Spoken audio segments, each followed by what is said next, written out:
అతి శ్రేష్టమైన నామాన్ని బట్టి మీ అందరికీ నా హృదయపూర్వకంగా వందనాలు తెలియజేస్తున్నాను. హల్లెలూయా, హల్లెలూయా. దేవుని బిడ్డలారా, బాగా గమనించండి. జామున ప్రభు సన్నిధిలో ఆయన మనం స్తుతించటం అనేది ప్రభు మనకిచ్చిన గొప్ప భాగ్యం. హల్లెలూయా, హల్లెలూయా.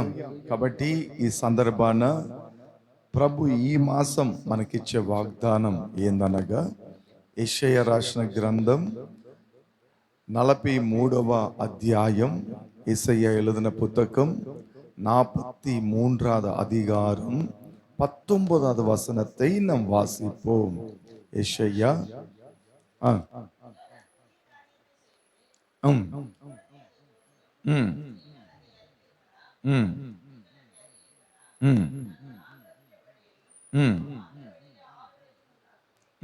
ఓకే, వాక్యంలో రాయబడినట్లుగా దేవుని బిడ్డలారా గమనించండి. ఇందులో దేవుడు చక్కగా మనతో ఈ మాసం ఈ వాగ్దానాన్ని మనకిస్తున్నాడు.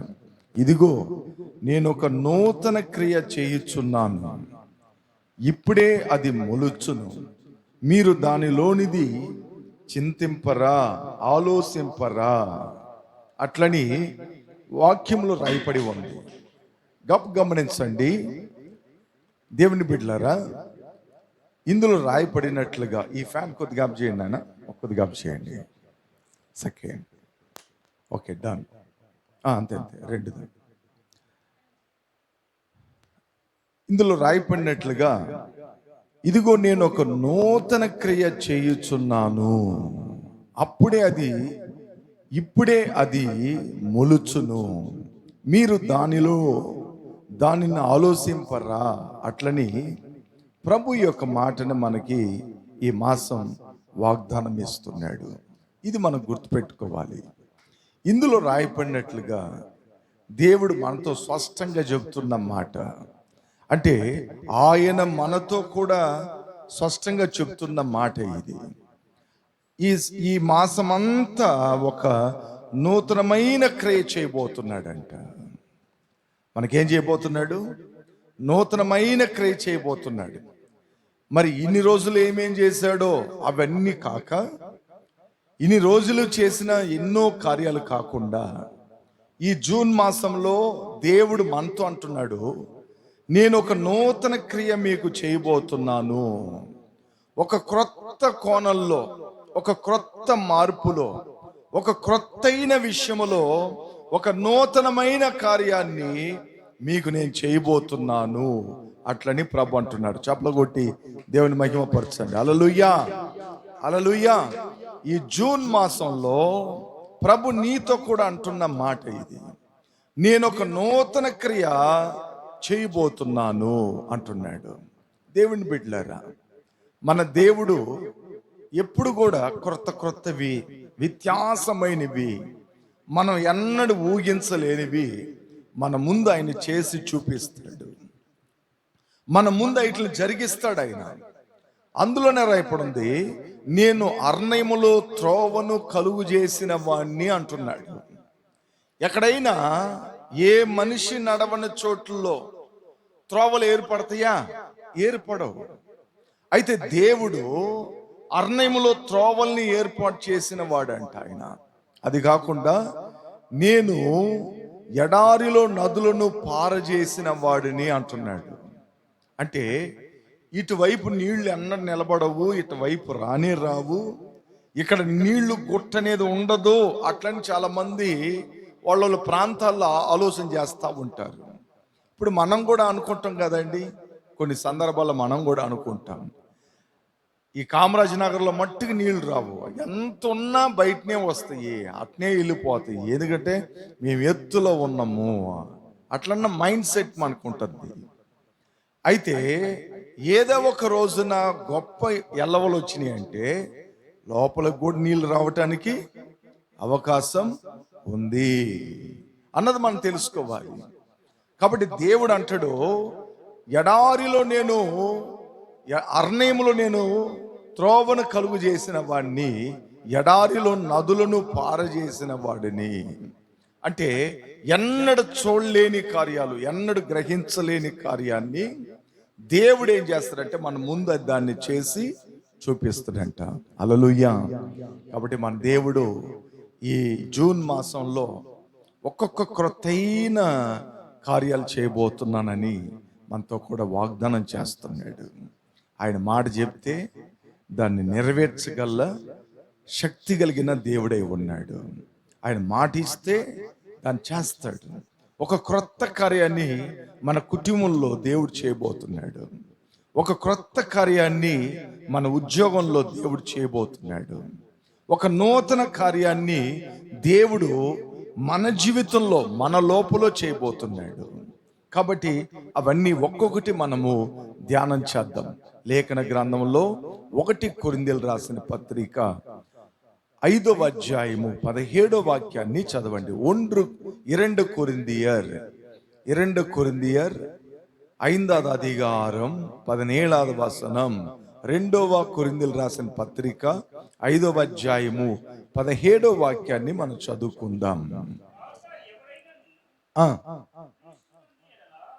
కాగా ఎవడైనను క్రీస్తునందు ఉన్న యెడల వాడు నూతన సృష్టి, పాతవి గతించును, ఇదిగో క్రొత్తవి వాయును. ప్రభు ఈ మాసం మనకు చేయబోతున్న కార్యం ఏంటంటే, లేఖనాల్లో స్పష్టంగా అందులో రాయబడిన ఆ మాటని మనం ఆలోచన చేస్తే దేవుడు మనతో కూడా సాక్షార్థంగా మాట్లాడినట్టుగా ఉంది. కాగా ఎవడైనను క్రీస్తునందు ఉన్న యెడల వాడు నూతన సృష్టి, పాతవి గతించును. మనకున్న కష్టాలేంటో, మనకున్న కన్నీళ్ళేంటో, మనకున్న బాధలేంటో, మనకున్న అనేకమైన ఇబ్బందులేంటో, ఈ పాతయన్నీ వెళ్ళిపోతాయి అంట. ఏమి వెళ్ళిపోతాయి అంటాడు దేవుడు? ఆయన చేసే సూచన క్రియ ఏంటంటే, పాత ఏమేమి ఉన్నాయో నీ బతుకులో అవన్నీ వెళ్ళి నిన్ను నూతనంగా, ఇదిగో నేను ఒక నూతనవి నీకు నేను కలుగు చేయబోతున్నాను, ఒక క్రొత్తవి నీకు ఇవ్వబోతున్నాను, ఒక క్రొత్తైన కార్యాన్ని నీ దగ్గర నేను తీసుకురాబోతున్నాను. నీ దగ్గర ఉన్న పాత అన్ని తొలగించి, అవి లేఖనాలు రాయపడి ఉంది. ఒకడు క్రీస్తునందు ఉన్న యెడల వాడు నూతన సృష్టి అని రాయపడి ఉంది. అంటే ఒక క్రొత్తైన సూచన క్రియ మన దేవుడు మన లోపల చేయాలనుకుంటున్నాడు. ఒక క్రొత్త సూచన మన దగ్గర దేవుడు చేయాలనుకుంటున్నాడు. అప్పుడు పాతవన్నీ గతించిపోతాయి అంట. పాతవన్నీ గతించిపోతాయి. నిందలైన, అవమానాలైన, శ్రమలైన, కష్టాలైన, అప్పులైన, అనేక రోగాలైనా, పల విధమైన కార్యాలు ఏవైనా పాతయన్నీ గతించి ఇదిగో క్రొత్తవి వాయును.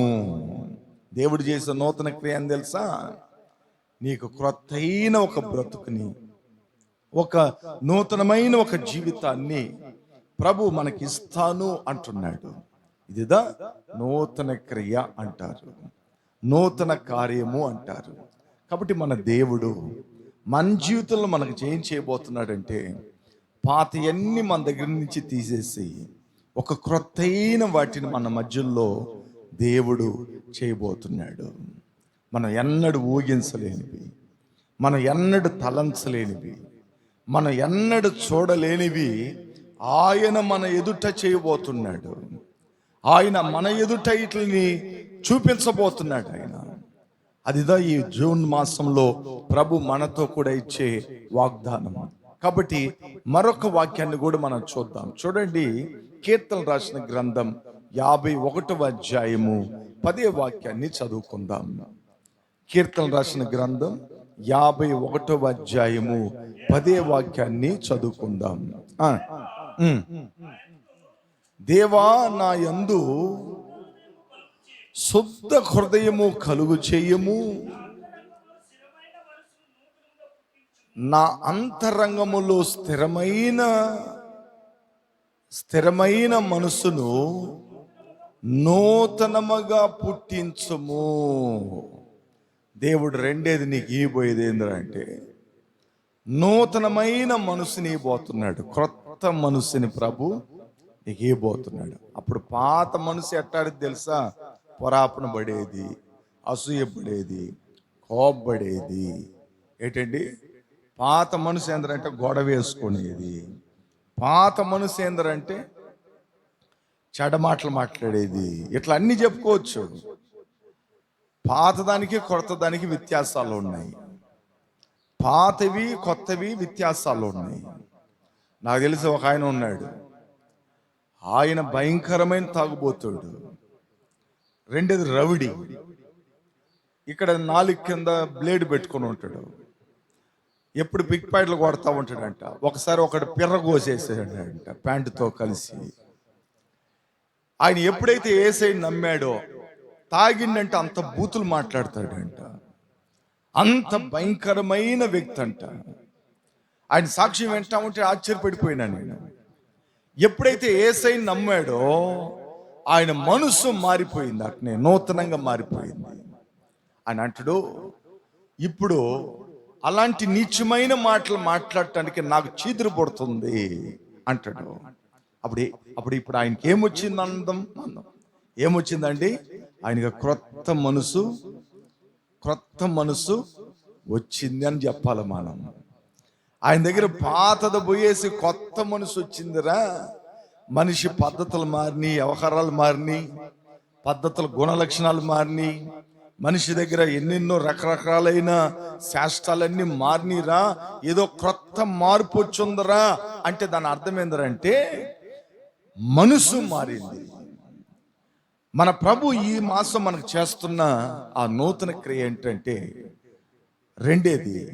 ఆయన అంటాడు, నేను నీకు ఒక నూతన మనసుని, స్థిరమైన నూతనమైన మనసుని నీకు నేను ఇస్తాను అంటున్నాడు. అంటే ఒక నూతనమైన మనసుని దేవుడు మనకి ఇవ్వబోతున్నాడు.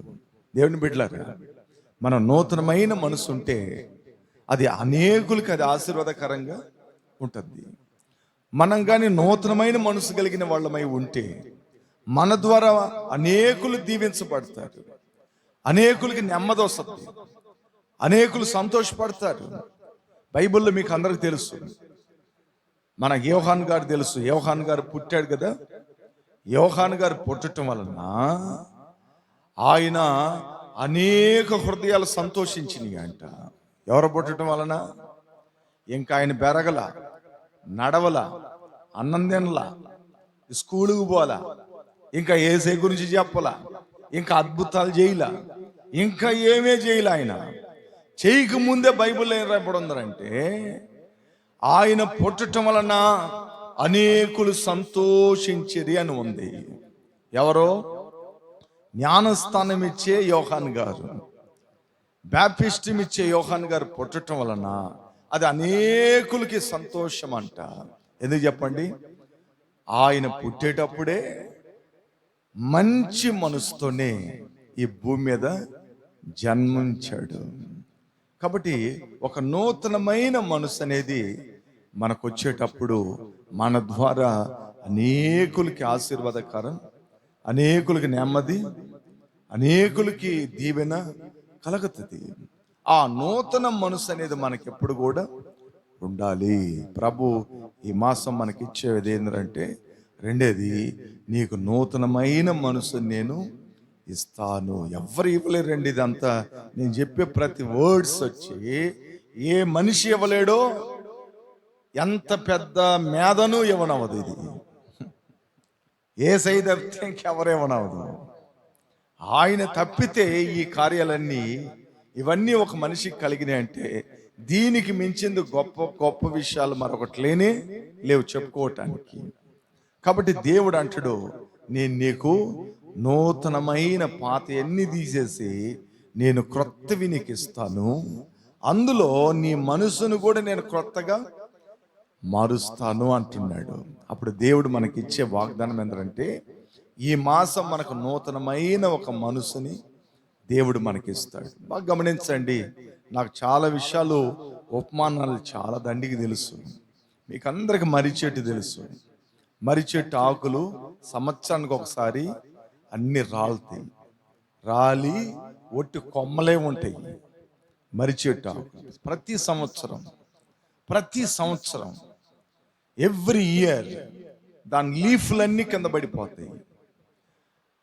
పడిపోయి మళ్ళా ఒక నూతన సిగురు వేసుకొని మళ్ళా మంచి పచ్చటి ఆకులు వేసుకొని అనేకులకు నీడేస్తా ఉంటుంది. ఏది? మర్రి చెట్టు. దేవుని బిడ్డలారా, ఒక్కొక్క సంవత్సరం దాని పాత ఆకులన్నీ పోతాయి. మళ్ళా కొత్త అయిన ఆ మనసును ధరించుకొని అనేకులకు నీడేస్తుంది. మనుషులమైన మనం కొద్దిగా ఆలోచన చేసుకోవాలి. ఇవన్నీ మనం ఎన్ని క్రిస్మస్లు పోయినా, ఎన్ని న్యూ ఇయర్ పండగలు పోయినా, ఎన్ని గుడ్ ఫ్రైడేలు పోయినా, ఎన్ని ఈస్టర్ పండగలు పోయినా, మనం మాత్రం అలాగనే ఉండిపోతా ఉన్నాం. సంవత్సరాలు తరబడి వెళ్తా ఉండి, ఇప్పుడు చూడండి, కన్ను మూసుకొని కన్ను తీసుకెళ్ళాకే 6వ మాసంలో అడుగు పెట్టుండం. ఇప్పుడు ధర జనవరి పుట్టింది అనుకున్నట్టుగా ఉండింది నాకు. ఇంత లోపల 5 మాసాలు గతించి 6వ మాసంలో అడుగు పెట్టేశాను. రోజులు తరబడి వెళ్తా ఉంటాయి. ఆ రోజులు తరబడేటప్పుడు మనుషులమైన మనం కూడా దేవుని దగ్గర మనం ఎంతవరకు చేంజ్ ఆఫ్ లైఫ్ కనపడుతుంది అన్నది కూడా మనకు చాలా అవసరం. కూడా ఎంత మార్పుని మనం చెందుతున్నాం, ఎంత మార్పులో మనం ఉంటున్నాం అన్నది చాలా అవసరం కూడా. బైబిల్లో రాయబడినట్లుగా మీరు గమనించినట్లయితే ఆయన నూతనమైన స్థిరమైన మనసుని ఇస్తాడంట. ఏం మనసు? దీంట్లో స్థిరమైన మనసు అంటే చాలా చెప్తా నేను. ఓకే, ఒక మనిషికి స్థిరమైన మనసు కలిగేది చాలా కష్టం. స్థిరమైన మనసు చాలా మందికి ఉండదు. డబ్బు చూస్తే మనసు మారుతుంది, లోక ఆశలు చూస్తే మనసు మారుతుంది, మనుషులు చూస్తే మనసు మారుతుంది, రకరకాల కలర్ఫుల్ అన్నీ చూసినాం అనుకోండి, మనసు మారుతుంది. ప్రపంచంలో ఒక మాట అన్నాడు, నాకు గుర్తుంది. ప్రపంచంలో దేన్నన్నా ఆపచ్చురా, ఒక మనిషి మనసును ఆపలేము. ఆ మనసు ఎట్టయినా పగుతుందిరా అన్నాడు ఒక మేధ. 100% కరెక్ట్ ఆ మాట. అయితే ఆపగలిగిన శక్తి ఒకటి ఉంది, పరిశుద్ధ గ్రంథానికి. ఆమేన్, హల్లెలూయా. స్థిరమైన మనసు కలుగు చేసి ఇచ్చేదానికి వాక్యం అనే మాటలు ఉన్నాయి. ఈ వాక్యం మనల్ని ఏం చేస్తుంది? మనల్ని స్థిరంగా నిలబెడుతుంది, స్థిరమైన జీవితాన్ని ఇస్తుంది. ఇప్పుడు మీరు గమనించండి, ఒక ఉద్యోగం దేవుడు ఇచ్చాడు, దానికోసం ప్రార్థన చేసుకొని దేవుడిని అడుక్కొని, దేవుడా నాయన ఈ ఉద్యోగం ఇచ్చిన దానికి నీకు వందనాలయ్యా, మరి ఈ ఉద్యోగం చేయమంటావా, ఏం చేయమంటావా అని అడగాలి. ఎట్లా కుదరదు మనకు. దీనికంటే ఒక 1000 రూపాయలు ఇంకొక ఉద్యోగం ఇస్తున్నాను అనుకో, మనసు అడగపోతుంది. మిమ్మల్ని అడుగుతున్నా, దేవుని పెట్టలేరా, ఇవన్నీ జనరల్ నాలెడ్జ్, ఇవన్నీ ఏంటంటే ఇవన్నీ జనరల్ నాలెడ్జ్. ఇవన్నీ ఇకేం మనసు ఎట్టపోతుంది? ఒరే ఇంకొక 2000 ఇస్తాండ్రా, 1000 కాదు 2000 ఇస్తాండ్రా అంటే మనసు ఎట్టపోతుంది? ఎట్టపోతుంది? ఇదే టైము, ఇదే తిండి, ఇదే జాబు, మన మనసు ఎట్టపోతుంది? అటు బాగుతుంది. మనం ఇక్కడ స్థిరంగా ఉండాలన్నది తెలియదు. నేను స్థిరమైన విషయంలో ఒక అబ్బాయిని చెబుతా. నేను ఒక టీ ప్యాంట్రీలో పనిచేస్తా ఉన్నాడు, కాంట్రాక్ట్లో. నెలకి 6500 రూపాయల జీతం. నేను అదే ఆఫీసులో పక్కన జిఎం ఆఫీసులో నేను జాబ్ చేస్తున్నాను. ఆ పిల్లోడు ఆ ఉద్యోగాన్ని ఎంత శ్రద్ధగా చేశాడో అంత శ్రద్ధగా చేశాడు. వాడు జాక్పాట్ ఏమో నాకు తెలియదు, కానీ వాడు ఒక రోజున ఒక ఆయన కోసం గంట సేపు ఓటీ చేస్తాడు. ఆ ముసలాయన కోసం గంట సేపు ఓటీ చేస్తాడు. నేను అంటాను, రే నీకు ఇచ్చే జీతం తక్కువ, దీంట్లో గంట సేపు ఆ ముసలోడు ఒక్క టీ కోసమరా నువ్వు నిలబడుకొని ఉంటావు అన్నా ఇది నా జాబ్, నేను ఉండాలన్నా అంటాడు నా దగ్గర. ఒరే పొర, నీకెంత చెప్పినా నువ్వు వినవు అట్టని చెప్పి నేను సైకిల్ వేసుకుని వెళ్ళిపోయేవాడిని. ఇక వాడు ఆ టీ ఇస్తున్న ఏదో వాడి ఇంట్లో ఒక చిన్న కష్టం పడింది, ఎవరికో ఒళ్ళు బాగలేదు, ఫోన్ వచ్చింది, డబ్బులు చేతిలో లేవు, జీతాలు 10వ తారీఖున. ఇక నేరుగా వెళ్ళి ఆ ముసలాయన్ని అడిగాడు, ఒక 500 రూపాయలు ఉంటే ఇస్తారా సార్, మా బాబుకి ఒళ్ళు బాగలేదు, ఇంట్లో నుంచి ఫోన్ వచ్చింది, నా చేతిలో డబ్బులు లేవు, 10వ తారీఖు జీతాలు వస్తాయి సార్, అప్పుడు ఇస్తాను అన్నాడు. ఆయన ఇలా పైకి కిందకు చూసి ఎప్పుడు అడుగుతున్నాడు రా అని చెప్పి వెంటనే, తమ్ముడు నీ జీతం ఎంత అని అడిగాడు. 6,500 రూపాయలు సార్ అని. ఎంత? 6,500 రూపాయలు సార్ అని. ఇక 500 రూపాయలు ఇచ్చేసాడు. ఇక వెంటనే 10వ తారీఖు రాగానే వాడు కరెక్ట్గా 10వ తారీఖున తీసుకెళ్ళి ఆయన దగ్గర టీ పెట్టి, సార్ 500 రూపాయలు అన్నాడు. 500 రూపాయలు చేతిలో తీసుకున్నాడు ఆయన. బాబు, ప్రతిరోజు నీ డ్యూటీ 5 గంటలకు అయిపోతుంది కదా, గంట సేపు ఇక్కడ ఉంటున్నవే, నీకు ఏదన్నా కాండక్టర్డు ఓటీ వేసిస్తాడా అని అడిగాడు. లేదు సార్, అలాంటి ఆప్షన్స్ అన్ని లేవు, మీకోసమే నేను వెయిట్ చేస్తున్నాను, మీరు బయలుదేరితే నేను వెళ్తాను అన్నాడు. మరి ఇన్ని రోజులు నా కోసమరా నువ్వు గంట సేపు ఇక్కడ ఉండేవాడివి అని అడిగాడు. అవును సార్, మీరు అడుగుతారు, మీరు పెద్దోళ్ళేరే, నేను ఆ టైంకి లేకపోతే కాండక్ట్కి ఇబ్బంది అయిపోతుంది సార్, ఆ మాట పోతుంది సార్, అందువల్లే మేము ఇక్కడ ఉన్నాం అన్నాడు. ఆ జిఎం ఏం చేశాడు తెలుసా, ఈ కాండక్టే నేను నీకు ఇచ్చేస్తాను, నువ్వు చేసుకుంటావు అని అడిగాడు. చెప్పండి హల్లెలూయా, హల్లెలూయా. సార్, అంత గొప్పోడిని నేను కాదు సార్, ఈ కాండక్ట్ నడపాలంటే కనీసం 3 లక్షల రూపాయలు కావాలి సార్ అన్నాడు. వెంటనే ఏమన్నాడు తెలుసా, ఆ 3 లక్షల రూపాయలు నేను ఇస్తాను నీకు అన్నాడు. ఏమన్నాడు? వాడికి స్థిరం మనసు ఉన్నింది ఒక చోట్లో, ఆ ఉద్యోగంలో గట్టిగా నిలబడుకున్నాడు, దేవుని దగ్గర ప్రార్థన చేశాడు. ఒక అన్యుడు సహాయం చేస్తున్నాడు, క్రిస్టియన్ కదా ఆయన, ఒక అన్యుడు బ్రాహ్మణు, ఆ 3 లక్షల రూపాయలు నేను ఇస్తాను అన్నాడు. మరి నేను నీకు తిరగా ఇవ్వాలంటే నేను ఎలా సార్, 500 రూపాయలు కష్టపడేవాడిని నేను నీకు 3 లక్షలు ఎలా తిరగా ఇస్తాను, నువ్వు ఈ బకరా నువ్వే పెట్టుకొని కాండక్ట్ నడుపుకోపో అన్నాడు.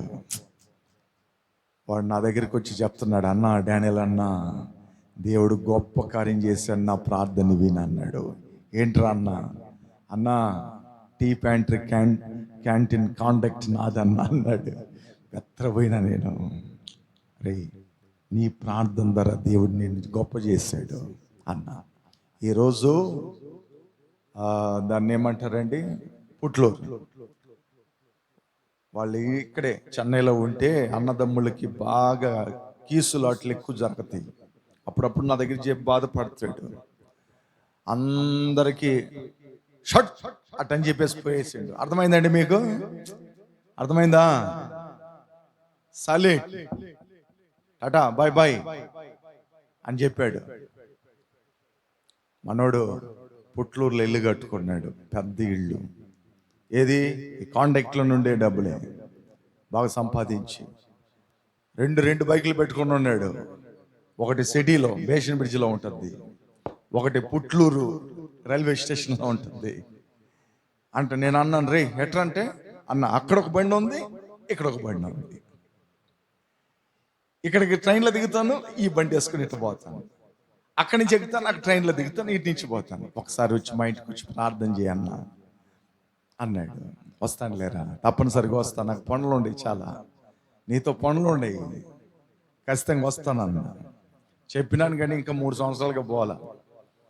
లీజ్ ఒక స్థిరమైన మనసు మనకు ఉండిందంటే దేవుడు మనల్ని గొప్పగా ఆశీర్వదిస్తాడు. మనం చేసే దాంట్లో మనం నమ్మకంగా ఒక స్థిరంగా మనం ఉండేటప్పుడు దేవుడు ఆ దీవెనలు మనకు అనుగ్రహిస్తాడు. నమ్మకమైన వాడికి మెండైన దీవెనలు కలుగును. సామెతల గ్రంథంలో రాయపడి ఉంది, యారు నమ్మరానో అవనికి ரொம்ப அதிகமான அந்த ఆశీర్వాదத்தை வந்து கடவுள் கொடுப்பாரு. నమ్ముట వలన దేవుని మహిమ కార్యాలు మనం చూడగలుగుతాం. కాబట్టి వాక్యంలో రాయబడినట్లుగా ఆ స్థిరమైన మనసుని మన లోపల నూతనంగా దేవుడు ఏం చేస్తాడంట? కలుగు చేస్తాడంట. హల్లెలూయా. ఓకే, అట్ల తర్వాత మరొక వాక్యం, ఎస్కేల్ రాసిన గ్రంథం 11:19 వాక్యం. ఎసెకియల్ 11:19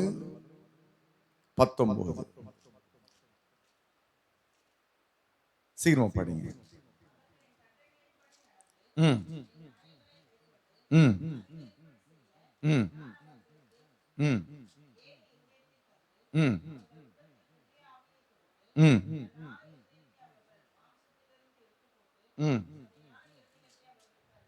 ఓకే, డన్. ఇందులో రాయబడినట్లుగా దేవుని మాట మనకి స్పష్టంగా రాయబడింది. వారు నా కట్టడాలను నా విధులను అనుసరించి గైకొనున్నట్లుగా నేను వారి శరీరంలో నుండి రాతి గుండెని తీసివేసి వారికి మాంసపు గుండె ఇచ్చి వారికి ఏక మనసును కలుగు చేసి వారి యందు నూతన ఆత్మను పుట్టిస్తాను. దేవుడు మన ఆత్మ కూడా నూతనంగా మారుస్తాడంట. ఈ మాసం దేవుడు మనకిచ్చే వాగ్దానం ఇవన్నీ. మన మనసుని నూతనంగా మారుస్తాడంట, పాత ఎన్ని తీసేసి క్రొత్త ఇస్తాడంట, మన మనసుని నూతనం చేస్తాడంట, ఇప్పుడు ఆత్మను నూతనం చేస్తాడంట. ఆత్మ నూతనం చేయటమేంది? చాలా ఉండయి. మీకు బైబిల్లో చెడ్డాత్మ లోపల ఉండిందంటే మనమే కత్తితో కోసుకుంటాం, మనమే హాని చేసుకుంటాం. బైబిల్లో ఉంది కదా, లేయోన్, వాడికి దెయ్యాలు పట్టినాయి. వాడు దెయ్యాలు పడితే వాడు ఏం చేశాడు? శాస్త్రాలు ఎట్టున్నాయి ఏంటంటే, దెయ్యం పట్టినోడు శాస్త్రం ఎట్టుండింది? వాడి లోపల దురాత్మ వచ్చింది, ఒక ఆత్మ, చెడ్డాత్మ లోపలికి వచ్చింది. వాడు ఏం చేస్తాడంటే పెద్ద పెద్ద కేకలేస్తాడంట, రాళ్ళు తీసుకొని తలకాయ పొగలు కొట్టుకుంటాడు, మొహం పొగలు కొట్టుకుంటాడు, కాళ్ళు మోకాలు చెప్పల పొగలు కొట్టుకుంటాడు. ఇట్లా రకరకాలైన శాస్త్రాలు చేస్తా ఉన్నాడు. బైబిల్లో ఉన్న లేయోన్ దెయ్యం పట్టిన వాడు, దురాత్మ పట్టిన వాడు. అప్పుడు మన జీవితంలో మనకు కూడా అప్పుడప్పుడు ఇలాంటివి మన ఆత్మలో కలగటం మనకి తెలుసు. మన ఆత్మలో ఉంటాయి, ఏం జీవితం రా ఇది, కన్ను మూస్తే బాగుండేది, సచ్చితే బాగుండేది, ఏదైనా చేసుకుంటే బాగుండేదని మన లోపల ఆత్మ, ఈ చెడ్డాత్మ లోపలికి వచ్చేటప్పుడు ఈ చెడ్డైన ఆ ఆలోచనలు కూడా మనకి పుట్టుకొస్తాయి. బైబిల్లో మీరు అక్కడక్కడ దెయ్యాలన్నీ చూడండి, బైబిల్లో రాసిన దెయ్యాలన్నీ చూడండి, అవి చేసే శాస్త్రాలన్నీ చూడండి. మీకు బైబిల్లో మొదటి రాజు సౌలు, ఆయన దేవుని ఆత్మ చేత దేవుని నింపాడు. ఆయన ఒక చోట్లో దేవుని మాటని ధిక్కరించటం వలన దేవుని ఆత్మ వెళ్ళిపోయి ఆయన లోపల దురాత్మ వచ్చింది. అప్పుడుదా దావీదు గారు పరిచయం అయ్యాడు అక్కడ ఆ చోట్లో. అంతవరకు దావీదు గారు ఎవరనే తెలియదు. అప్పుడుదా దావీదు గారు నేరుగా వస్తున్నాడు సౌలు రాజు దగ్గరికి. నేరుగా వచ్చి ఒక వీణవాసి, తంబుర వాసి, వీణవాసి ఆ దెయ్యాన్ని ఎల్లగొడుతున్నాడు. దేవుని బిడ్డలారా, అంటే మన లోపల మన ఆత్మను కూడా దేవుడు నూతనంగా కలుగు చేసేవాడై ఉన్నాడు. అంటే పాత ఆత్మను తీసేసి, పాత ఆత్మను మనలో నుండి తొలగించి, ఒక క్రొత్తైన అభిషేకం ద్వారా, ఒక నూతనమైన ఆత్మ చేత ప్రభు దేవుడు ఈ మాసం మనల్ని నింపబోతున్నాడంట. ఆమేన్, ఆమేన్. ఆత్మ అంటే చాలా ఉన్నాయి. కోపాత్మ ఉంది, కోపపడే ఆత్మ ఉంది. బైబిల్ రాయపడి ఉంది, కోపము సుఖ నివాసం చేస్తుందంట. ఎక్కడ? దానికి ఇల్లు కట్టించినాం మనం. ఎక్కడ? ఈ బాడీదా దాని ఇల్లు. కోపం ఎక్కడ సుఖ నివాసం చేస్తుందంట? బైబిల్ రాయపడి ఉంది. మనం వచ్చి రెంట్ కట్టకుండా ఉంది అది లోపల. రెంట్ కట్టకుండా, రెంట్ కట్టేదే లేదు, అది కరెంటు బిల్లు కట్టేదిలే. అయితే లోపలికి వచ్చి గమ్మును కూర్చొని ఉంది. నేను అప్పుడప్పుడు చదివి సర్వే చేస్తూ ఉంటాను, బైబిల్ని అంతా సర్వే చేస్తూ ఉంటాను. అప్పుడు నాకు అర్థమవుతుంది అది సుఖ నివాసం చేస్తుందంట. సుఖ నివాసం చేసేది ఎవరు? మన ఇల్లు కట్టుకుంటాం, లోపల సుఖ నివాసం చేస్తాం. అది జనరల్, అది మనకు తెలిసిన విషయం. అయితే కోపం మాత్రము మనిషి లోపల ఏ ఇల్లు కట్టకుండానే వచ్చి కూర్చొని ఉందంట.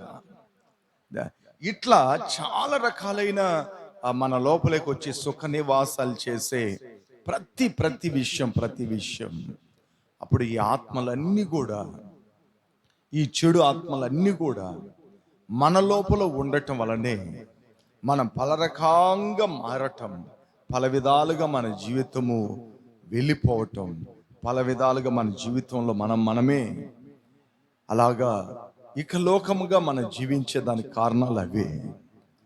ఇప్పుడు దేవుడు అంటాడు, నేను ఒక నూతనమైన ఆత్మను నీకు ఇస్తాను అంటున్నాడు. అప్పుడు మన లోపల ఉంటున్న చెడ్డాత్మను తీసేసి, మన లోపల ఉంటున్న దురాత్మను బయటికి తరిమి, ఒక క్రొత్తైన ఆత్మ చేత దేవుడు మనల్ని నింపబోతున్నాడు. దేవుని బిడ్డలారా, ఈ మాసం ప్రభు మనకిచ్చే వాగ్దానం, నూతనమైన కార్యం నేను నీ దగ్గర చేయబోతున్నాను, అవి మీరు చూస్తారు. పాత అన్ని మీ దగ్గర నుంచి తీసేసి నేను ఒక క్రొత్తైన వాటిని మీ దగ్గర నేను చేస్తాను అట్లని ప్రభు ఈ మాసం మనకి వాగ్దానం చేస్తున్నాడు. ఇప్పుడు ఆలోచన చేయండి, మీరు దేవుడి జూన్ మాసం అంతా ఒక క్రొత్తైన కార్యాలు మన జీవితంలో ప్రభు మనకి చేయబోతున్నాడు. ఏవేవి లేవో, ఏవేవి మనం కోల్పోయామో, ఎక్కడెక్కడ ఎలాంటి పరిస్థితులు ఉన్నాయో అవన్నీ తీసేసి ఒక క్రొత్తైన వాటిని దేవుడు మరలా మనకి అనుగ్రహిస్తాడు. ఇప్పుడు ఏబు గారి దగ్గర ఒక అంత ఆస్తుని ఉంది. అదంతా పోయిందా? బైబిల్లో మీరు చదువుతారు కదా, అదంతా పోయిందా లేదా? అంతా పోయింది. అతని ఆస్తి అంతా పోయేలాక భార్యకే కోపం వచ్చింది. ఏం దేవుడు, ఏం భక్తి అన్నయ్య ఆయన్ని తిట్టింది.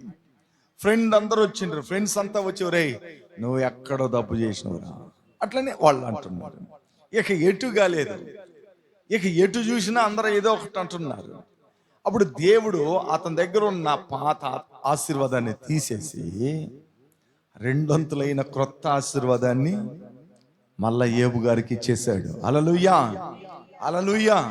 అప్పుడు దేవుడు పాత తీసేసి మళ్ళా క్రొత్తది మనకి తిరగా ఇవ్వగలిగిన దేవుడై ఉన్నాడు. అట్లా ఈ మాసమంతా దేవుడు క్రొత్త కార్యాలు మన మధ్యలో ప్రభు చేస్తానని వాగ్దానం చేస్తున్నాడు. దీన్ని బట్టి మనం అందరం ప్రార్థన చేద్దాం. అందరు తలలోంచండి, ట్యాబ్ వేయకూడదు, అందరు తలలోంచి ప్రార్థన చేయండి. దేవుని దగ్గర అడుగుదండి, ప్రభువా ఈ మాసం నువ్వు నాతో చెప్పిన ఈ మాటను బట్టి నా జీవితంలో ఒక క్రొత్త కార్యం చేయ్యా, నా ఇంట్లో ఒక క్రొత్త కార్యం చేయనైనా, నా జీవితంలో ప్రభువా, నా ఉద్యోగంలో నాయనా ఒక క్రొత్తైన కార్యం చేయి ప్రభువా, క్రొత్తైన కార్యం చేయి. ఇదిగో నేను ఒక నూతన క్రియ చేయబోతున్నాను అని చెప్పావు, అది ఇప్పుడే మొలుచునని చెప్పినవు నాయన, అది ఇప్పుడే మొలుచునని చెప్పినవు నాయన. కాబట్టి ఒక నూతన క్రియ నా జీవితంలో చేయయ్యా ప్రభువా. నూతనమైన మనసు నాకు అయ్యా, నూతనమైన ఆత్మను నాకు ప్రభువా. నాలో ఉంటున్న పాత మనసు వద్దయ్యా, ఆ పాత మనసు నాలో నుంచి తీసేనాయన. పాత పద్ధతులు నాకు వద్దు నాయన. ఒకరు క్రీస్తునందు ఉన్న ఎడల వాడు నూతన సృష్టి, ఇదిగో పాతవి గతించునని చెప్పావు. అట్లా నాలో లోపల ఉన్న పాత అన్ని తీసేయ్యా. నేను ఈ రోజు నుంచి ఒక క్రొత్త మనిషిగా నీకు బ్రతకాలి, ఒక క్రొత్త మార్పుతో నేను ఉండాలి. ఎన్నో మాసాలు గతించిపోతున్నాయి, ఎన్నో సంవత్సరాలు వెళ్ళిపోతున్నాయి, అయితే నాలో ఏ మార్పు రానంటుందయ్యా. కాబట్టి నాలో ఉన్న పాతదంతా తీసేయను ఆయన. ఒక క్రొత్తైన మనసు నాకు దయచేయ్యా. ఒక క్రొత్తైన నూతనమైనవి నీకు వాయునంటివే ప్రభు, కొత్త ఇస్తానంటివే ప్రభు. అలాగ నూతనమైన ఆత్మ నాకు దయచేయను ఆయన. ఈ మాసం అంతా ప్రభు నూతన క్రియలు నా ఇంట్లో జరగని, నూతన ఆశీర్వాదాలను నా జీవితంలో జరగని, నూతనమైన మహిమలు నా ఇంట్లో జరగని, నూతనమైన కార్యాలు నా గుండెల్లో, నా మనసులో కలుగుని చేయి ప్రభు. ఆ కృప నాకు అయ్యా. పాత వద్దయ్యా, పాత వద్దు నాయన. కన్నీళ్లు, అవమానాలు, నిందలు, అనేకమైన శ్రమలు, అనేకమైన ఇబ్బందులు, అనేకమైన చిక్కు సమస్యలు, ఇవన్నీ వద్దు నాయన. ఇవన్నీ తీసేయ్యా. ఒక నూతన కార్యాలు చేయి నా ఇంట్లో, నా కుటుంబంలో, నా బిడల మధ్యలో, నా భార్య మధ్యలో, నా భర్త మధ్యలో, నా బంధువుల మధ్యలో, నా కలిగిన యావత్తు మధ్యలో ఒక నూతన కార్యాలు చేయయ్యా. ఈ వాగ్దానం నా జీవితంలో నెరవేర్చు ప్రభువా.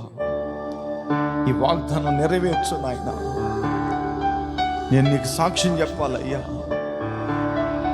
దేవుడి కార్యం చేశాడని నేను సాక్ష్యం చెప్పాలి. అంత గొప్ప కార్యం చేయమని యేసయ్య నామములో అడుగుతున్నాను తండ్రి. ఆమేన్, ఆమేన్. ఒక చిన్న పాట పాడుతుండగా కానుకలు సమర్పించుకుందాం. దేవుని సన్నిధిలో మనం అందరమే ఒక చిన్న పాట పాడుకొని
ప్రతిక్షణము ఆనంద పాస్పాలు ఆగవయ్యా. నీతో గడిపే ప్రతిక్షణము ఆనంద పాస్పాలు ఆగవయ్యా. కృపతలంసగా మేళ్ళు యోచించగా, కృపతలంసగా మేళ్ళు యోచించగా, ఆగలమాగదు స్తుతించగా, నిన్ను కీర్తించగా. యేసయ్యా, యేసయ్యా, నా యేసయ్యా, యేసయ్యా, యేసయ్యా, నా యేసయ్యా, యేసయ్యా, యేసయ్యా, నా యేసయ్యా, యేసయ్యా, యేసయ్యా, నా యేసయ్యా.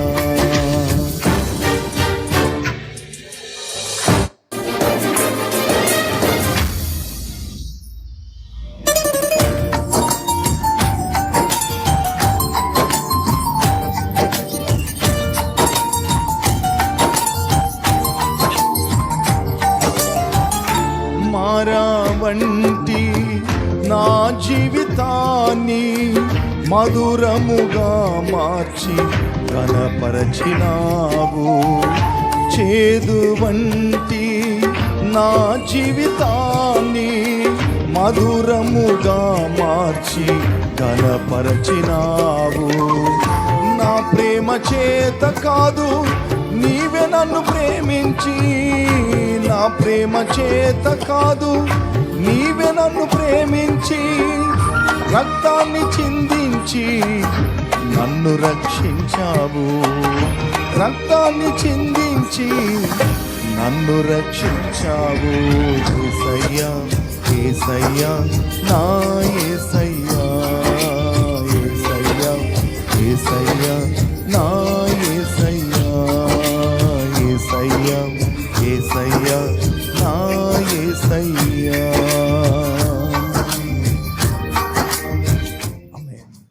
నేను చెప్పినట్లుగానే 6:30కి సర్వీస్ ముగించాను. అందరి తలలోంచి ప్రార్థన చేద్దాం. దేవుని సన్నిధిలో మనమందరం ప్రార్థనలో ఉందాం. దేవుని సన్నిధిలో ప్రార్థన చేద్దాం. ప్రేమ స్వరూపి అయిన మా తండ్రి, మీ ఉన్నతమైన నామాన్ని బట్టి మీకు స్తోత్రాలు నాయనా. ఈ వాగ్దాన ప్రార్థనలో మీరు మాతో కూడా ఇచ్చిన ఈ మంత్ ప్రామిస్ని బట్టి మీ సన్నిధిలో ప్రార్థిస్తున్నాను. నేను ఒక నూతన క్రియ నీ జీవితంలో చేయబోతున్నాను అన్నావు. ఆ క్రియలు కొరకు మేము ఎదురు చూస్తున్నాం. మీరు ఎన్నో మా జీవితంలో చేశారు నాయన. ఆ నూతన క్రియలు మా కుటుంబంలో మీరు జరిగించండి. ఈ కృప ద్వారా నింపండి. ఈ వాగ్దాన ప్రార్థనకు వచ్చిన ప్రతి బిడ్డ ఆ నూతన కృపను పొందుకొని, ఆ నూతన క్రియను పొందుకొని ఆశీర్వదించబడినట్లుగా మీరు దీవించండి. కానుకలు వేసిన హస్తాలు దీవించండి నాయన. రెండంతులుగా బిడ్డలుగా దయచేయండి. రేపు ఉదయకాలం సాయంత్రం జరుగుతున్న 2 ఆరాధనలు మీరు ఆశీర్వదించండి. కృప ద్వారా మీరు నడిపించండి. గొప్పైన మేళ్ళు మీరు చేయండి. VBS ప్రోగ్రామ్స్ అన్నింటిలో మాకు తోడుగా ఉన్నారు. తిరుమల వాయిల ప్రోగ్రాంలో కూడా సహాయం చేయండి. సాయంత్రం ఉంటున్నానైనా ఈరోజు సాయంత్రం జరుగుతున్న దైవజనులు MD ఇస్రాయల్ గారి జ్ఞాపకార్థ కూడికలో ప్రభువా నన్ను వాడుకోండి. బలంగా మీరు నిలబెట్టండి. అనేక హృదయాలు మార్చబడేటట్లుగా మీ బోరగా, మీ బానిసగా నన్ను వాడుకోండి. మీ సన్నిధిలో నేను ప్రార్థన చేస్తున్నాను. గొప్ప కార్యాలు చేయమని యేసయ్య నన్ను అడుగుతున్నాను తండ్రి. ఆమేన్, ఆమేన్. నా ప్రాణమయ హోను సంతించు, అంత సమస్తమైన పరిశోధనాన్ని సంతించు. నా ప్రాణమయ హోను సంతించు. ఆయన చేసిన ఉపకారములను దేనిని మరొకము. ఆమేన్. మన తండ్రి అయిన దేవుని ప్రేమ, మన ప్రభు అయిన యేసుక్రీస్తు కృప, పరిశుద్ధాత్ముని అన్యోన్య సహవాసం మనతో కూడా పరిశుద్ధులతో కూడా సదాకాలము తోడై ఉండును గాక. ఆమేన్. హల్లెలూయా, హల్లెలూయా. Praise Lord. మీకు అందరికి వందనాలు. Praise lord.